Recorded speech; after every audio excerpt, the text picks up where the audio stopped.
il y a Doudou Montiri TV, Doudou Montiri Yemoko en place, na Moronjambé, na Nekabongo, tout ce qui est au Koutana Bino Lelo, na Doudou Montiri TV, tout yambi pour na Bino, pour sur l'actualité, cadre na Katia PPRD, monsieur Lokaka, Jean Lokaka, au Naye, tout sur l'actualité, où ils allaient penza, les Cambo, il y a pétition contre Godem Poyi, où ils allaient rejeté donc par 33 députés. Et Torobet Ali Solo, il y a l'église des réveils ECC, et Sengi peut appeler plan, feuille de route pour l'élection 2023. Donc, on peut appeler Bongo, il y a Bango feuille de route. Donc, après 5 ans, ECC, église de réveil du Congo, à Koti Makambango. Et pour terminer, Toroniata, c'était un gouvernement déjà 68 jours sans gouvernement et 164 jours sans conseil des ministres. Mboko ezali kokenda lolenge kani kotambola lolenge kani pe kolinga koyeba et pas ya bandeko na biso ya PPRD si c'est vrai que PPRD kozala na kati ya gouvernement oyo ya iluka mbate soki ezali ya solo pe kuna na kati ya PPRD bazindimi kozala na opposition. Yango ni makambo tobete ya sete. Mbote mona mboka Jean Lokaka. Mbote ndeko. Santé de malamu? Kimia. Lelo toye kolanda yo na bureau na yo, un bureau confortable, confort makasi, bien que bato mona ngo. To moni opina conseiller na yo Ibuku. Tokei rapidement na likambo ya pétition contre Godem Poyi. Oyo ezala qui est rejeté na 33 députés. Un mot par rapport à ça. Natondi otondi na pesi bayebanso balandaka biso mbote pe bayebazali na elikia ke Congo ekokenda liboso bayebanso batiaka mayele pe losambo baya kolonzambe pe bayeba bokoko basalaka ke bakoka kobatela ekolo ya biso topesi bango mbote bayimboka ya Kisasa Kisasa ezali esika oyo to etini ya mabele oyo uta mondele mboka banoko babengaka yango Léopoldville kine la belle kine ya élégance Kisasa ezali esika ye soki moto auti na zamba to na ngunda to auti na esobe côté au mususu soka komi na Kisasa akolula akotala banzenga pe baseka basi ya kitoko mibali oyo bayebi kolata bayebi koloba batambolaka na mituka ya kitoko balingaka bandako ya peto pe balingaka basheri ya kitoko balobaka vrai momi donc kinois aza mutu esalaka elengi. Alors, na ndenge etamboleli eza osala ke mwa bosoto eza osala même na comportement eza osala malamu te.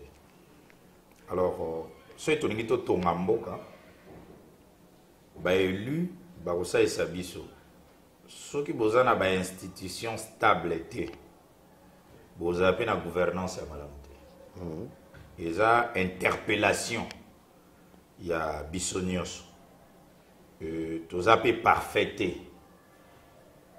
tout ça là au bato babengaka harmonisation ya ba point de vue et puis koluka toujours ba conciliation par rapport na ba gestion mutu moko te tout le monde est appelé à être saint d'après sainte écriture bato batangaka biblia pe bato abokoko balobi faut kozala sembo po bamiso batambolaka na moral na bamisusu batambolaka na mibeko na bokristo mais nyonso eza osenga ke moto asala perfection moto azala kosala ke nyonso etambola na ndenge elongo bani.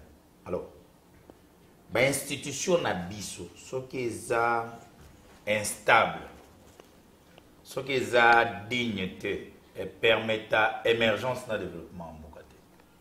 Et donc badéputé provinciaux na biso bayeba ke tokoki ko changer ba président tongo pourquoi rien ne peut changer ce que la solidarité et la harmonie. Et donc, une minorité peut avoir un point de vue et bah participer pour la reconstruction à Kinshasa. Et ceux qui ont un gouvernorat stable, il faut ensembler à la digne et produire Baïdi.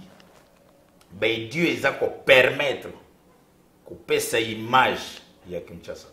C'est-à-dire, vous avez tenir compte de mode de vie. Bato alopoto mingi pe ba benga ka genre de vie et ce que sangisi ango bokomi ko produire ba texte de qualité. Et donc ba député quinois pour la raison il y a élégance na ya beauté à vie ba présenter ba scène où ils ont ça là que bazana différence il y a ba députés provinciaux au mususu bazana na Congo parce que c'est lui qui gère je suis à New York, tout à Washington, c'est différent de gérer Texas ou bien Californie. Donc, et pas la bisoto ça la beauté qui quitte la belle, harmonie dans mon ensemble et qu'on permettre proposition pour guider le gouvernorat il y a la Kinshasa. Et plus qu'on soit pas problème il y a la société. Est-ce que n'est pas l'ambra malewa ils ont encadré comment colande lango ba poubelle na biso comment orienter tant on va dans la kine ils ont un groupe ya ba indien na ba libanais ba comment ça va marcher na banda kwa batu so ba papa ba kei ba misala ba on ba olanda ba mama na ba qu'est-ce qui se passe derrière qui suit ça tous ces marchés ambulants qui se passent en dehors. Il y a site, centre d'affaires, en dehors, il y a marché. Vous avez dit, les gens ont presté à banda quoi travailler, mais domestique na boy. Quel est l'édit? Il y a réglementation. Oui, pour permettre que comme ça. Comment ils sont gérés? Qui s'occupe? Je sais qu'il y a les organes spécialisés des SAM, il y a des services de placement. Donc, il y a des problèmes, harmonisation. Il y a des villes où Moutoumoro construit Pemeni Balai, parce que le fleuve est un patrimoine. Il y a battu, il faut battre l'ango, il y a un jardin. Il dit qu'ils vont permettre le morcellement à la parcelle. Vous avez des quartiers où Batoubaza résidentiel, Moutounion surtout, à Tongi étage, mais normalement à Tongi 15 niveaux. Dans ce quartier, ça se loge les bars, les restaurants, et alors que c'est... Tout ça, c'est un problème de conception, d'organisation, de proposition pour permettre au gouvernement. Et je pense que ceux qui à la tête de l'Assemblée provinciale, vous avez un moalim, c'est-à-dire un professeur, c'est-à-dire, et puis en même temps un pasteur. Donc. Et puis, bozana, tout ça la culture, il y a tout sabotaka ma personnalité. Donc, et ça, moi, culture, moi, ancrage dans la vie, quand quelqu'un devient chef, il faut saper. Pourquoi? Alors, ça, ils en est, comportement, mon qui a valeur. La personnalité est sacrée. Hein? Il y a le beau, il y a le luxe. Il y a l'élégance. Mais je dis à quoi? C'est en rapport avec résultat au bazo pesa to ezani ndenga. Na lingi que au moni ba mindele basa na poto basa la renette Union européenne à chaque fois ba loba.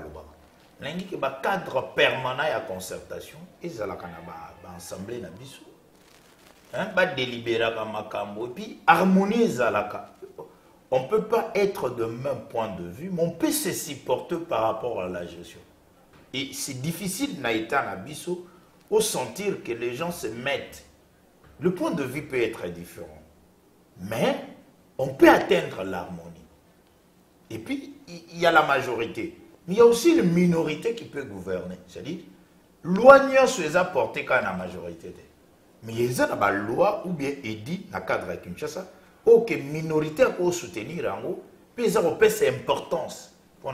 Alors, pour ceux qui pensent que les députés, qui boy peuple, boy qui n'a qu'un peuple, na ndenge ba maintenir Godempo Godempo azongi na fauteuil na. Qu'en dites-vous, qu'en pensez-vous? Non, je vous remercie. Je ne pense pas que les députés va cause quand il y a peuple. Je ne suis pas avocat na bango, mais je pense que pour raison d'harmonie, quelqu'un peut initier, les autres peuvent apprécier pour n'abolobake ezaki malamu te. Ba député ngo pe bazaka ba représenter ba peuple. Bazapeka na service ya nation. Mais bazana bato ba étudier ba méthode structurelle ba yebi que bazako kota na paramètre mo ba benga l'effet inhérent à la structure sociale. Ça veut dire mode de vie na biso na genre de vie na biso et permettre à type de comportement ndengwa. Hein? Il faut bozana na bato ba ko s'exceller. Hein? Bato ba ko sa mo innovation que biso ba député tout kaka ndenge zalaka parce que si on ne se met pas d'accord quand il y a longo. Il peut se longo musu soyez il pas longo. Donc on se met pas d'accord sur une valeur pour dire que malgré lui est contre pour cette proposition. Mais il peut nous conduire et présider, mais ça peut passer, ça ne peut pas passer. C'est-à-dire, nos assemblées, et là je parle généralement à Kinshasa et ailleurs dans la province Mingi, et Zalakana que ce n'est pas que le président, ce n'est pas que le gouverneur, mais je peux proposer quelque chose, ou bien à ça les locaux moko, ou ils ont permettre na gouverneur à ça les la yango. Mais ngai moto na proposé na koko proposer loko moko où ils ont ça que président et assemblée provinciale ya Kinshasa par exemple a décidé na yango mais outil et ce travail a été produit sous législature na biso. Donc c'est notre fierté. Est-ce qu'on a encore ce temps-là dans beaucoup il y a ezali batu bazo ko wela na te ko wela partout eza au moni Trump pour qu'il y ait des mokakatano. Oui, les anango. Mais harmonie pesa. Mais que disait un ami, ce qui nous unit est plus grand. Hein? Un ami Fumototo, il paraphrasait ça. Qu'est-ce qui nous divise d'abord? Est-ce que tu as divisé pour fixer prix à sa combien badi? N'est-ce se diviser? Est-ce que tu as uni? Ceux qui savent qu'il y a foufou, ils en ont 10 000 francs. Alors, ceux qui savent qu'il y a foufou, ils en ont 10 000 francs. Bissonios. Alors, ceux qui continuent ensemble, c'est-à-dire qu'on réguler le mouvement, hein, il y a pris dans la ville à Kinshasa. Et dini neza ko réunir. Et donc, Babilou ko wanande. Ils ont aussi un beau produit. Et Batamaye les bazars, je sais, ils sont intelligents. Mais qu'on paie ça plus. Difficulté, tout ça, dans le gouvernement central, peut comprendre que quand le gouvernement central est là, bref, le gouverneur, surtout, le drapeau. Sauf le gouverneur qui ne pas le président, le drapeau, il n'y a pas de drapeau. Mais bon, si vous avez un drapeau, vous avez représenter le président. Mais au moins, vous avez une carte. Donc, il y a une immixtion. Il y a gestion, il y a Kinshasa, il y a le gouvernement central. Parce que au moins, le ministre du gouvernement central, a inauguré pour Nanjil. A contacté n'épée hôtel de ville. Donc, on a contracté parce que pression, il y a ville à Kinshasa, et où tu as le gouvernement central. Pour décentralisation, il y a des gens qui ont respecté. Mais sous d'autres cieux, aucun membre du gouvernement central peut faire une action dans le gouvernement provincial sans présenter ça dans le gouvernement provincial pour appuyer à l'accompagner dans les membres du gouvernement local ou provincial. Alors, donc, le problème c'est que beaucoup condamnés ensemble à Kinshasa ou bien gouvernorat à Kinshasa par rapport à l'implication directe, parce que ça siège à l'institution, dans la ville à Kinshasa. Et nakowele la wana hein ezaneti décision mususu ko ya que général Kasongo ya ville à Kinshasa ko zo mais face na une décision outil na niveau ya état major ou l'équipe directement. Donc harmonisation. Donc, souffrance mosusu, il y a autorité, il y a ville à Kinshasa, implication directe, il y a niveau central. Et, depuis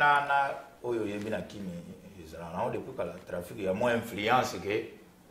Donc, et l'autre, on a pu ça là qui faiblesse. Mais, je pense que va relever en gros comme défi pour ça la harmonisation à bas point de vue.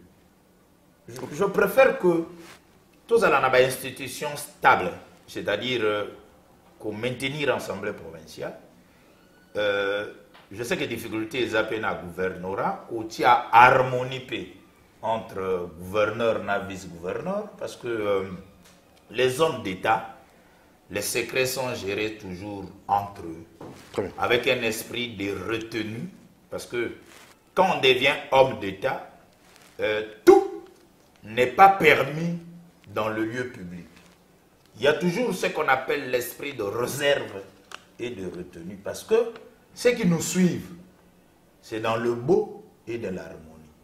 Et notre force serait que ceux qui n'y sont pas et qu'on bimate. Ils ont un palais, ceux qui mèrent à bimisiga à secret à palais, à ta ou là ta veste et on bimabiente. Donc, bao ba géraka, et trop vite que ba bandoki. Mais en est pas comme ba sorcier. Alors, sorcier alia ka mutu, no yale musapi, no yale ki liso, no yale ki 4 bateaux. Ba on batu ba ka ba chorodium. Po avant li a liso ba bare ka mutu. Avant li a pe de bateaux, ba bare ka mutu. Avant li a pe musapi, ba bare mutu. Donc degré à damaza to damagi musapi. Mais musapi a mutu ba bare ki mutu. Vraiment. Alors, maintenant, que faire? Est-ce que mode, est-ce que putain, il y a, vous faites un vote, il y a le président, il y a l'Assemblée provinciale, on doit revoir ça, ou bien est-ce qu'il y a le linguana? N'attendu au bouton de Mingeza, bisogno surtout pour concourir au état de droit. État de droit. L'état de droit, le poto, la normalisation, il y a vie publique.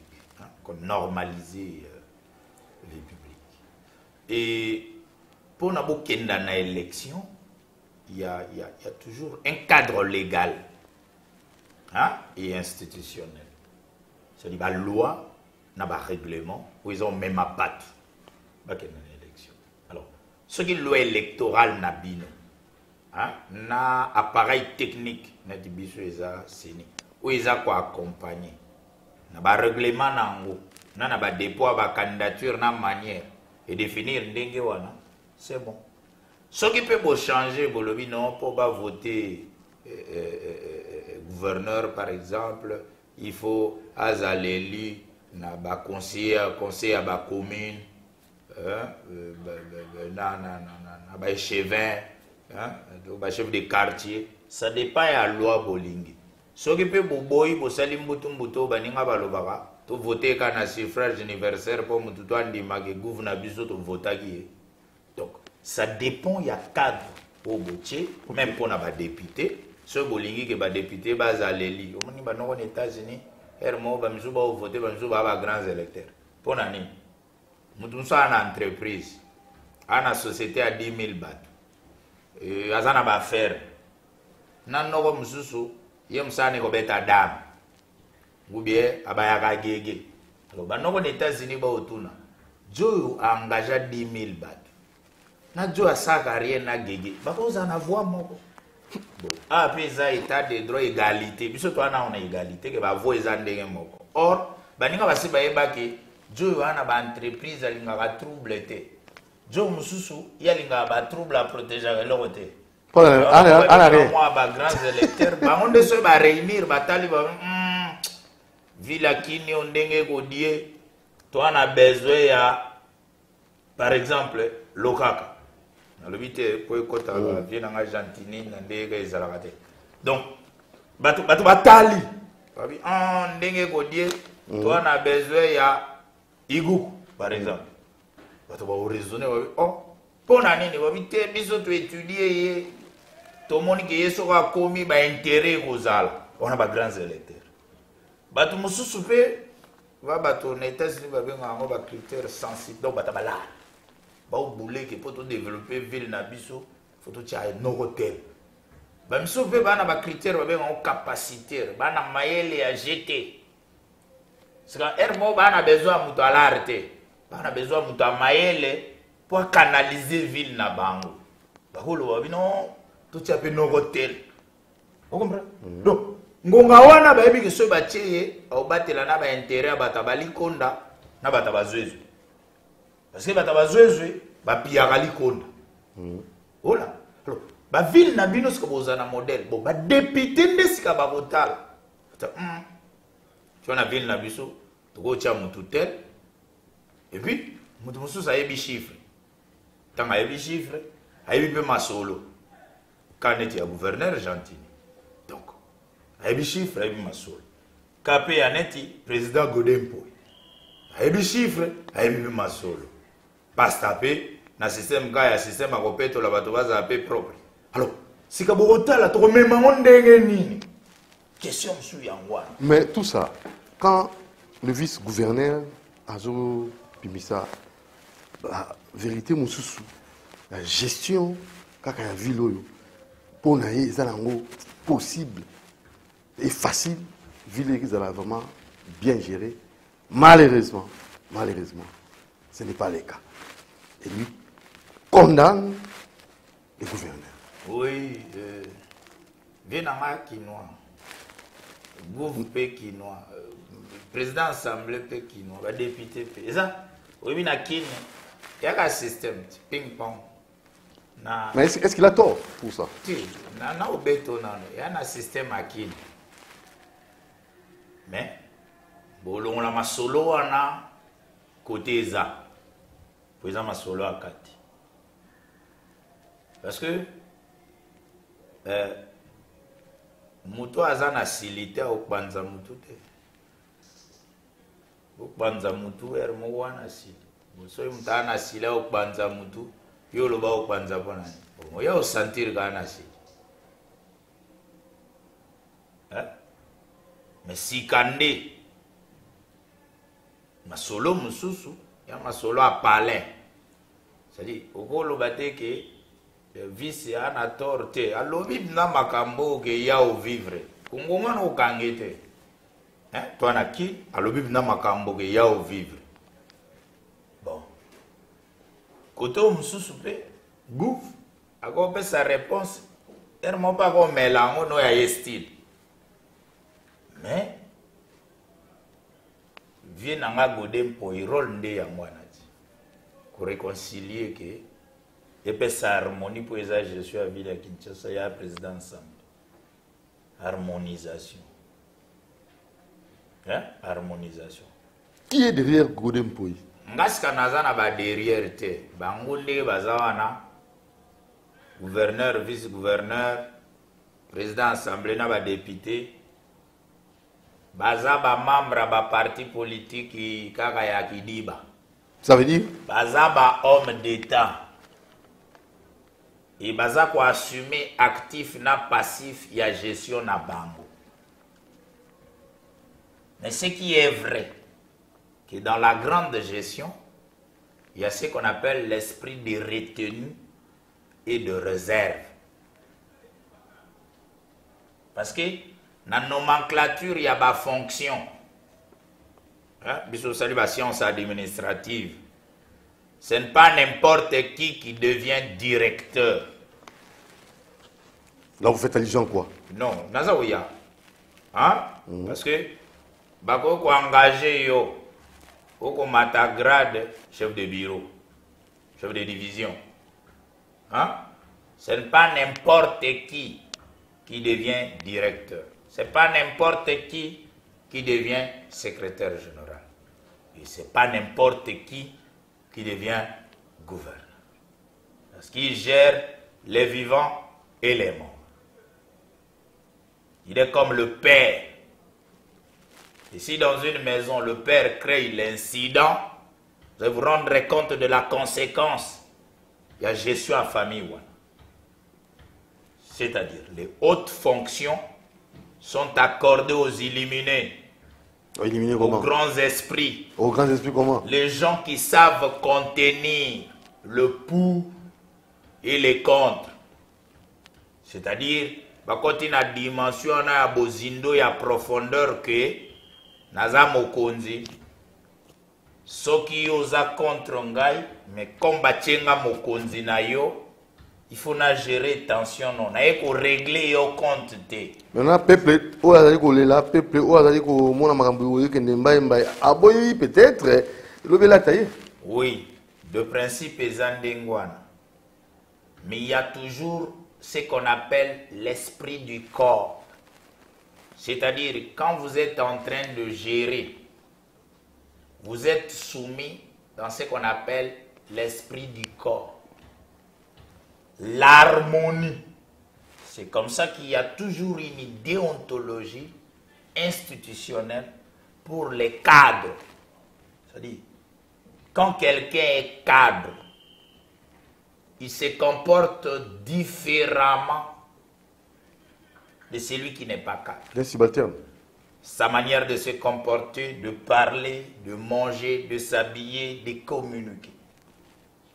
C'est comme dans la vie. Nous avons les zones de premier rang, deuxième rang, troisième rang et quatrième rang. Et à chaque fois que tu te retrouves dans ce genre de zones, il y a une éthique, il y a une mentalité. Et donc, en ville, comme Kinlabel, les gens sont civilisés, les gens modernes et les gens élégants. Dans une ville. Et donc, si vous voulez amener... Dans quelle ville? Kinshasa, la belle, auquel nous croyons. Et en fait, dans quel état? L'état, c'est la République démocratique du Congo qui espère toujours être émergent. C'est-à-dire, ce que nous sommes, c'est notre volonté. N'empêche que le lobby, tout ça a innovation. Tout le monde a fait que ça échanger, babouki barumbu, pour babete la mauvaise gratte-ciel. Babouki lingwala, tout ça. Parce que il y a des villes de rêve, baninga bavanda, ba raisonner et imaginez-vous que tu dis à toi aéroport quand nzela mogo. Le sol la muna tongo et katani, toi pe na ba hélicoptère pour mutadia. Donc ce to lingi to kota gombe to utingaliema, faut to kota aka na voix mogo. Soit toi agita. Donc toi na pas problème.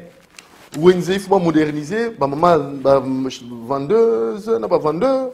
Parce qu'au milieu là, bien que vraiment moderniser, Zando. Mais il y a des gens qui se plaignent. Aucun des côtés, bien que ma personne bâtie, on va Wenze. Moi, je suis tongi, mais ils ont contenu, ils ont sauté. Un autre problème. Merci. C'est clair et simple. Batu Oyo Batala va payer ses développements dans de grands travaux. Les Chine, Inde, Japon, Corée. Na idée de la modernisation. Ils ont net pour permis de parler. Un exemple parce que famille est à fondement et même à Moutounios. Père Nabino, papa Nabino, alinga tonganda. Ce beau lire à des sacs à foufou les mois. Soit bandit construction, à quoi diminuer comme ça qui m'ont bandi. C'est ça que on sous bagi sami pour bagi sa brique. Donc, à Sierra partout ce balingi baton. Les aranettes ils mèrent à linga bota, mais il faut d'ailleurs quand d'autres passent pour batubaganga à robotele. Mais tant que gérer, c'est prévoir. Mais tu vas faire gérer, c'est prévoir. Moderniser, bamboka nyonso ba moderniser. Créer à liboso ce balingi ba moderniser ba to balela. Parce que pour bâtir, il faut détruire. Il y a un principe. Ce qui est vrai que ça a un principe, il y a un géant. Comment on dit que ton médecin peut gérer quand il est là? Moi, 8 mètres, je belge, depuis Kala, je suis géré. Il y a un président Kabila qui a un boulevard Lumumba, il y a un moto qui a un finger, il y a un nzete oyo bakofungola ndenzela nana ngwalinga kata ba ukata limete wana nana finga te bakofungola nzela eza liboma bakati ba madame oyo vraiment za ko mutadame madame oba ufungula ndenzela to basisi nzela eleki komi kitoko mais nani afinga tete oba obwaka mabanga donc nana monde otana ngote ata na New York balingi ba beta quartier asika ba okata oya mais mutu tu azaka donc mentalité wana nanu to mesanité je suis pas contre batunyo so ba oteka na marché central eza nanu choc ya mentalité et c'est comme ça qu'il faut avoir les grands esprits quand on veut bâtir il faut détruire quand on veut bâtir yeba déjà na ndenge ya mokili donc changement de jeu parce que pour batonga eloko asika mais c'est qu'on prévoit gérer c'est prévoir ya mona lobby comment pour batonga eloko asika il faut ba détruire eloko liboso yango et tant ba détruire ils ont la conséquence ya immédiat ils ont biso to damara yo yebi bolo ezate tata nzambe sali ça il faut na choquer banini pour eza mais entre temps na banda ko choquer 40 ans kana même style wana et puis quand ngai moto bachaki micro balader na ba salite gouverneur atala papa Tshisekedi maman Oliva nyoko maki ake mama Denise Tala 40 ans sika noko wana so balobi no balinga mentalité on a essayé fanda que ya pe makana salite batika ilika wana ikoma mesana na ngwe koma kir akomi koloba suni si kata on ba changer bineza photo ko choquer ndengani pour les économie informelle en amont on a raison mais en aval so bola lié millions on ko changer donc si kande gouverneur ka théorie d'anticipation moi ba marché local ata ba bieza na rai chaye nano trempe le kamikolote kenano ko chaye dimi marché ya liberté Mose Laurent Désiré Kabila salaka ngoponi tanga Ukraine amoni bato ebele koto so koti na marché ya liberté na kati eza vide même na raya va vide mais non lubi na oti talaka ka degré toza marché wana so le kalibando mona ngo plein dina kompenga so koti na kati ya vide na rond-point ba mama ba oteka na balabala pour ba client mona bango banoko Mose salaka lobiti batu baleki koto yo boron ezaka General Motors habitete vous bête là on a marché en entendant bato nyo pe bien mais banoko ba vie na biso ba papa zola baza oyeba on ba nini mama Fatou oloba na bino batu bate voilà batu tout bazai koto ba utanjili ba nini ba beti marché moderne en entendant ka po ba moderniser pe oyo bon yo yebiga ke kindoki pe za rawa ya GT yaka neti batu so bangi bachela bino courant boro ne za mingi na mbanda so bangi bacha courant fo ba bare mutu ayaki na courant donc so bangi ba ya neti batu mususu balinga lumière te so ka lumière bandi guerre bandi ya neti azane choro ba révisser batu mususu ba wana bana bango ba choro balinga ke bonga te iba choro so ba komi ebele base ligue yo bika ndeba dama gouv musuka na marché na central non to ba petit gouv mususa daya na époque AVC kula wana c'est cool na marché central wana izanga pe na ba choro nango siki faut za grands esprits pour expliquer bango ke potopoto yo eza faux to monsanana ba contrat pe comme ebele yo ba accumulation na ba makambo pe ebele problème de ba makambo pe leke ebele mbala moko. Mais il faut aussi que campagne de sensibilisation. Le problème c'est que nous avons des potopoto pour ici là, ba bétonner. Mutu pas joie bétonner, azala rapé moi rapide. Le problème c'est toi na opé yangwana. Ozwa ki marché de pour voir ki dank. Ba kaya sango pe poeya. Or biso tala na ba Chine, na ba Japon, ba Corée. Ba otonga ville ya ina ne 5 mois. Ville est vide. Le marché central wana se vous organiser dans un mois dada.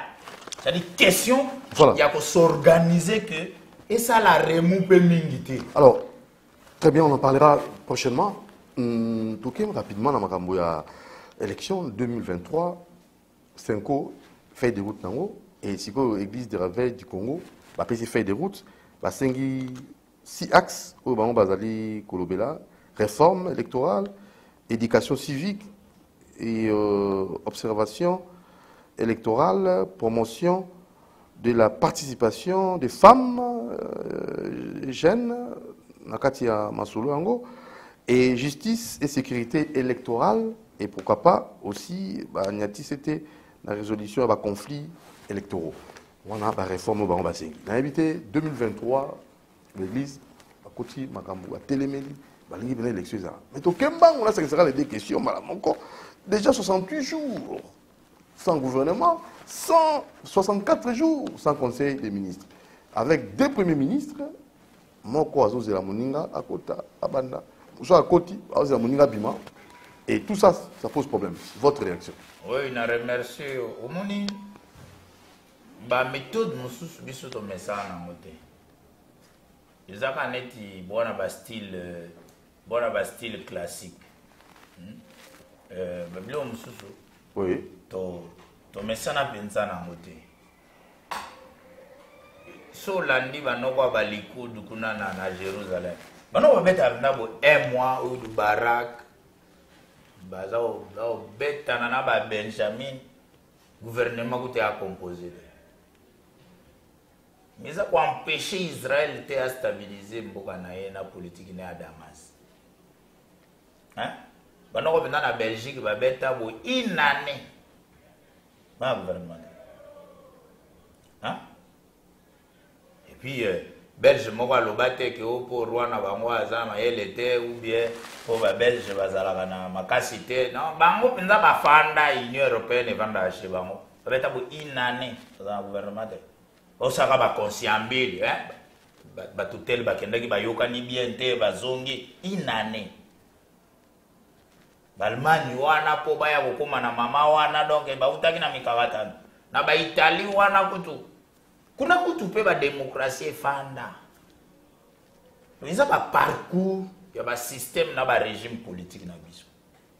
C'est-à-dire par principe aucun parti n'ayant obtenu la majorité parlementaire parce que les arana principe sur les araba biso PPRD majorité parlementaire ba komika PPRD mbalamo oje premier ministre non le président yebani problème surtout na onde ba parti na biso nyonso to ko luke koma bien na ba parti na biso ki zobazoba eza trou c'est-à-dire moyo bo composer programme ya parti te comme un programme ya gouvernement parce que parti a gagné majorité.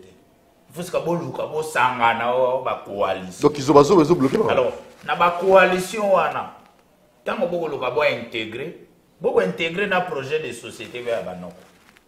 Et vous harmoniser. Et ça prend toujours du temps. Parce que ça n'a pas pesanteur, et ça n'a pas source, ça prend toujours du temps.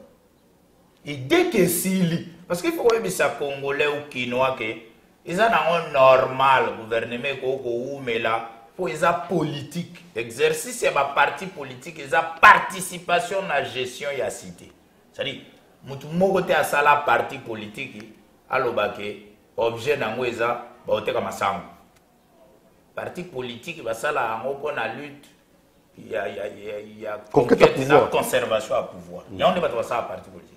C'est ce que nous avons un parti politique, nous avons aussi la conservation au pouvoir, mais c'est intérêt à Botoli. Pour ça, déjà en dehors, il y a but au PSI. Il y a cadre réfléchi à l'État, où il y a un pouvoir, il y a participer à la gestion. Dès lors où il y a un parti politique, il y a nommé comme homme d'État. Au service, il y a un cannabino. Parti n'a pas de cotisation. Mais pour nous, comme il y a la vision. Yamboka mobimba ekotambula ndenge c'est comme ça ba parti amopé et gagna quitté mokonzi amboka pe tango abimi parti nepe eza majoritaire te olandi alors yep azana vision o ya revaka ya Congo grand ba parti wana pe mususu eza na vision ya Congo grand alors ce premier ministre chef du gouvernement à côté tant aza ko sala makambo wana aza ko harmoniser pour kota na vision eko ko sala ke action gouvernementale et se reposer sur makambo otambusa mboka et ça prend toujours du temps et panza naka pe zonga naka to soko lobibo oloba ke ba Israélien ba vivre kata et yinda ka ba beta na ka kutu makofi à un moment donné au mona ya bango kutu moto a premier ministre a koluka composer gouvernement entre temps ba bengi na commission ka détourner likonda jongo pa lembakate akei kutu na gouvernement ko simbate azongi ba ko attendre yesu na commission ka détourner likonda Benjamin Minouwa ba ne réagir mais pas na biso soki déjà au bengi premier ministre na commission ya ko attendre likonda au monika nous les Mongos, nous sommes contre tout ça, ou bien les Bambouban. Donc, oyo kaka nous, moko bato, banoko bavandi, batangeli memo. Donc, et pas na bango, au mona Benjamin, a premier ministre, va convoquer koto à répondre. Donc, la démocratie, on to lukande ba ner. Alors, ndegeza anake, eko bimana ngo kaka. Mais décentralisation pesa, yom toza bourgmestre, ça musala bien pour eza commune, yom toza gouverneur, ça musala bien pour eza ville. Yom toza até ou ana na niveau aneza ka politique globale et comme manango pe tango mais so boza na politique locale ya bien gouvernement central au sabinori ndio moni banoko décentralisation ana ezaka état composé et olanda na bato batangi amonete ba fédéralisme so talike so ki gou va bien azaki politique ya bien ya ville eza hata gouvernement central est limité. Et le bonheur le côté parce que makamba eza résolu, makamba couré eza résolu, makamba santé eza résolu, habiter eza résolu. Donc, babilou on a tout au sein de la décentralisation, il y a une assemblée provinciale. Et dit le pan au Moroté na Kinshasa et koko zala 10 sur 12.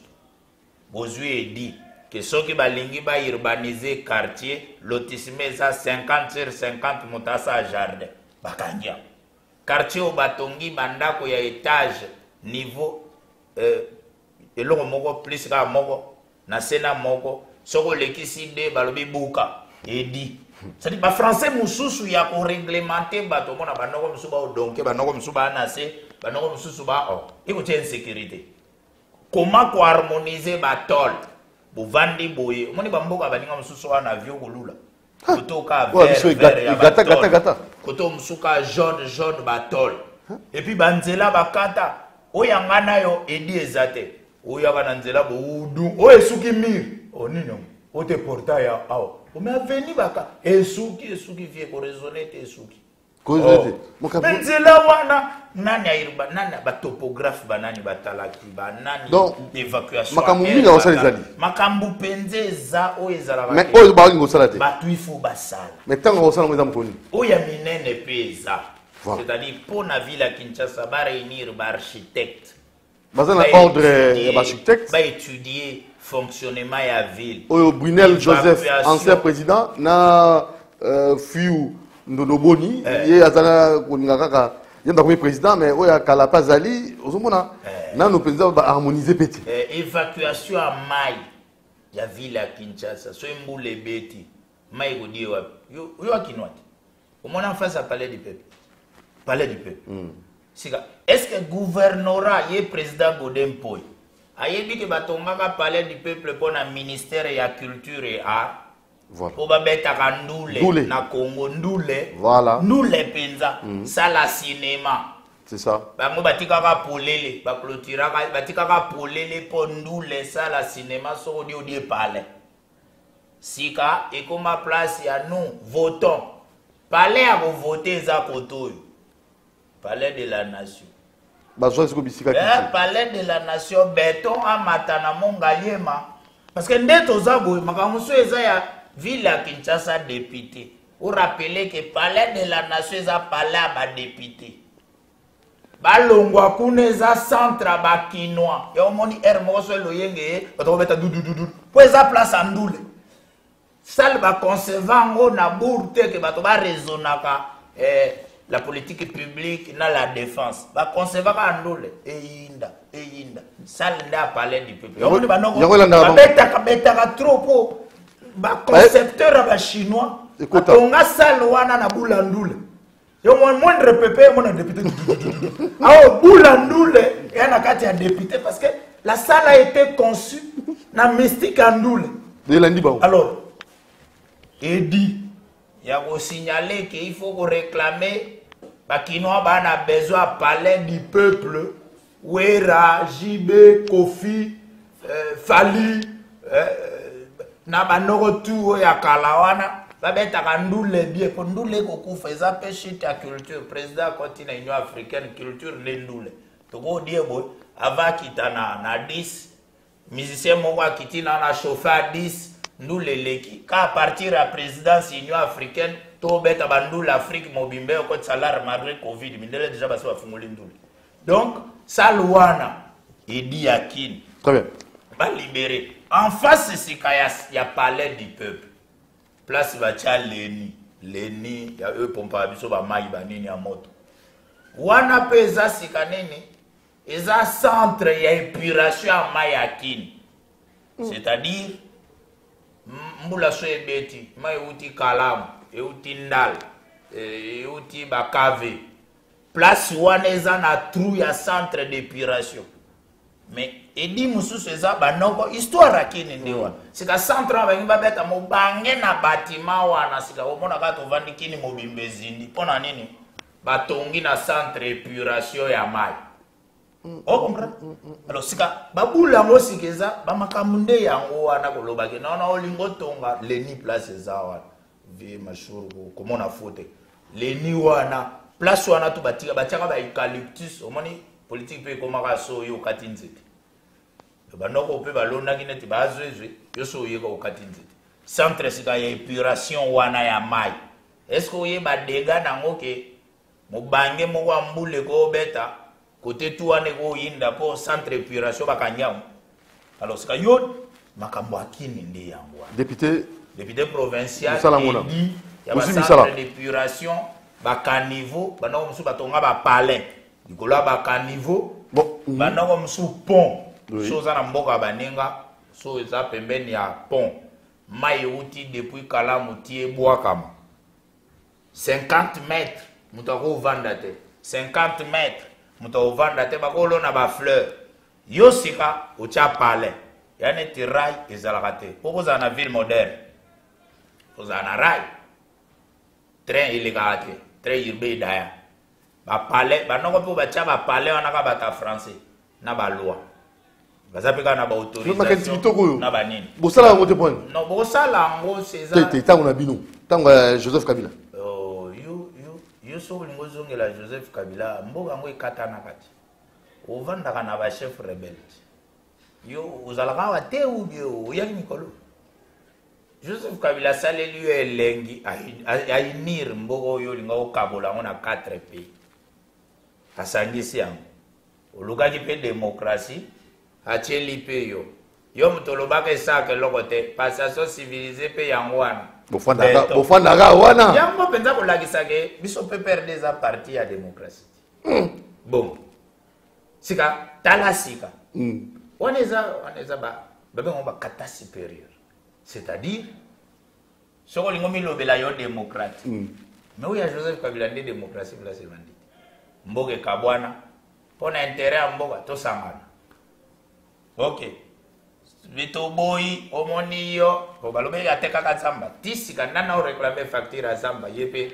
a président te ateka mpe nzamba te bazamba yango yango yo te sika mpe ono omoni te okoumela te yango na moi beta canon dum Congo yango ote ndenge zawa influence eleki influence nake ovanda na zamba c'est-à-dire à chaque stade correspond une leçon c'est-à-dire au peuple congolais le président Kabila très jeune d'ailleurs il démontre l'homme même au Kokobara ko sate tala vie ça vient na pese mbote na Congo Brazza tala ka vie ça prêtre ya jete tala to lobité zwa Poutine président Kabila ote omoni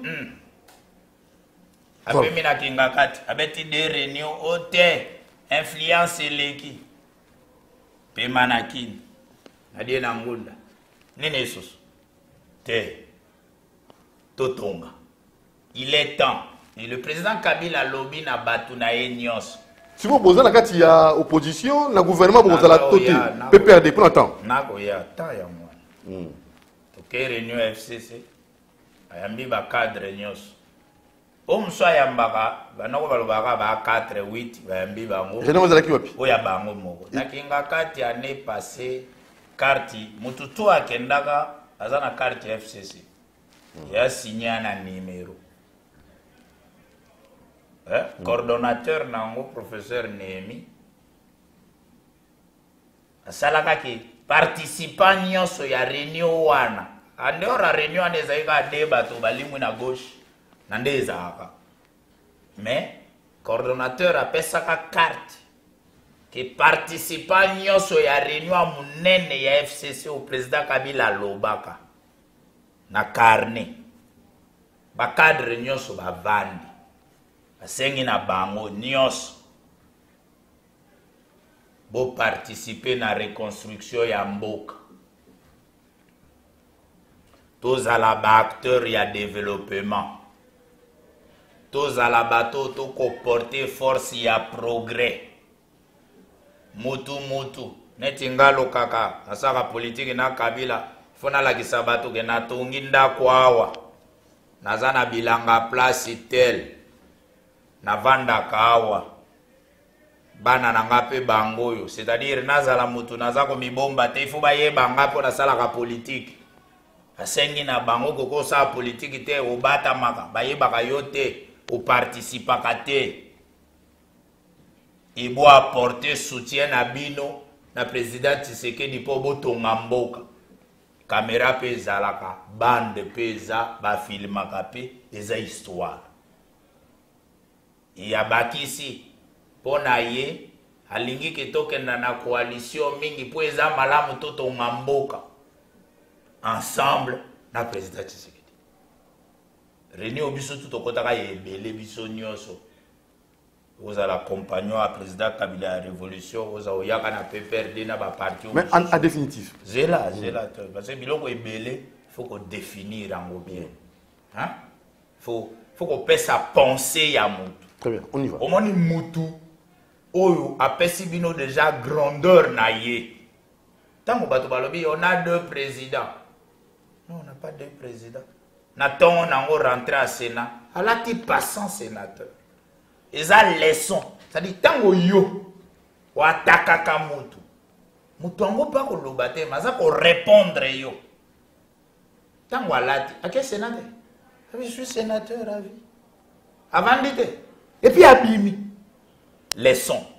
Alors le pareil leader qui ne vous crée pas le danger, pourquoi ko luka danger face na ye alors que danger ezate to participer bisonios totonga mboka parce que ceux qui nous avons participé toko comme acteur à développement Animo pour comme force à progrès pour conclure boza le gouvernement boza la toté na vision où il y a président Kabila il y a reconstruction na ya ko participer na reconstruction ya mboka et la question lui a été posée pour na cohabitation na coalition. Il a répondu qu'il va toquer. Il souhaite tous à la coalition. Mais c'est Koufi déjà. Na. C'est comme une union sacrée. Ngai wana makamda. Et toi, maintenant, comme une union sacrée. Ngai. Toi actualisé. Ngai. Na ndenge Congo eza kotambola. Le président Tshisekedi, chef de l'État, aza mokitani ya président Kabila. Et aza père de la nation. Na misala aza kosala au-delà ya nyonso to kotambola na ekolo na biso le président Kabila reste le partenaire ya gestion politique ensemble na président Tshisekedi et s'il y a le pouvoir